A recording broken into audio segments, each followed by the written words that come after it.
The four states most watched news starts now. Good morning. Welcome to the KOAM Morning News, 5:30 on a Tuesday. I'm Dave Pilot. And I'm Tanya Bach. Coming up this half hour, former Pittsburgh State University professor learns he'll now spend time in prison. How his actions at the university landed him behind bars. That's ahead. And the search continues for two inmates who broke out of a New York State maximum security prison as investigators try to figure out if they had help.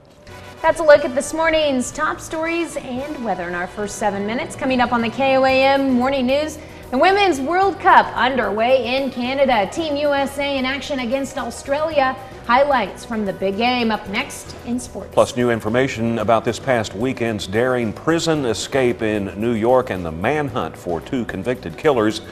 And from talks about continuing sanctions on Russia to tackling the growing threat of climate change, President Obama meets with U.S. allies at the G7 summit.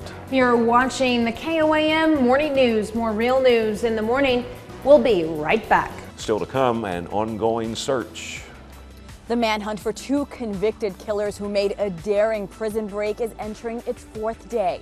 I'm Hannah Daniels in Dannemora, New York with the latest coming up. Plus a check of the 7-day forecast when the KOAM Morning News returns. Just ahead, world leaders discuss some pressing issues. Tensions with Russia hang over President Obama's talks at the G7 summit. I'm Craig Boswell at the White House with details. You're watching the KOAM Morning News. More real news after this. Well, more real news ahead. Kansas lawmakers try to come up with a deal to fix a several $100 million budget shortfall. Look at the proposal that would change the state's sales tax and increase taxes on cigarettes. And why Kansas House Bill 2104 is drawing opposition from hundreds of school boards across the state. You're watching the KOAM Morning News. We'll be right back. The four states most watched news starts now. Good morning. Welcome to the KOAM Morning News, 6 o'clock on a Tuesday. I'm Dave Pilot. And I'm Tanya Bach. Coming up this half hour, if you suffer with chronic insomnia, listen up. Drugs may not be the answer to treating the condition. We'll have more on that in Health Watch. And nearly 70 years after the end of World War II, tens of thousands of American troops still have yet to make it home. How a Defense Department team ended a decades-long mystery for one family. Coming up on the KOAM Morning News, the search continues for tens of thousands of American troops who never came home from World War II.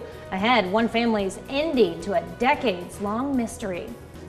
70 years after D-Day, a World War II veteran is laid to rest.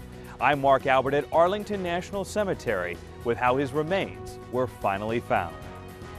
And Lyme disease is the most common tick-borne illness, but it's not the only one out there. In Health Watch, what you need to know.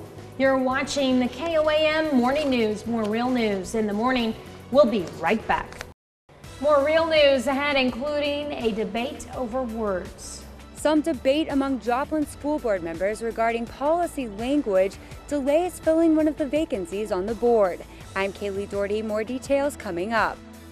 And why hundreds of school boards in Kansas are against a newly signed law. Governor Brownback signs a bill changing the dates of school board elections, and local officials aren't happy. I'm Tim Spears, and all of the details just ahead.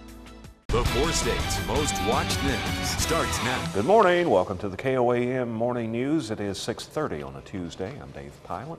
And I'm Tanya Bach. Coming up this half hour, a new report shows some airlines are better than others at honoring frequent flyer travel programs. How you can get the most out of your miles. That's ahead. And holes in airport security. An investigation finds dozens of airport employees got security clearances from the TSA despite being on a terrorism watch list.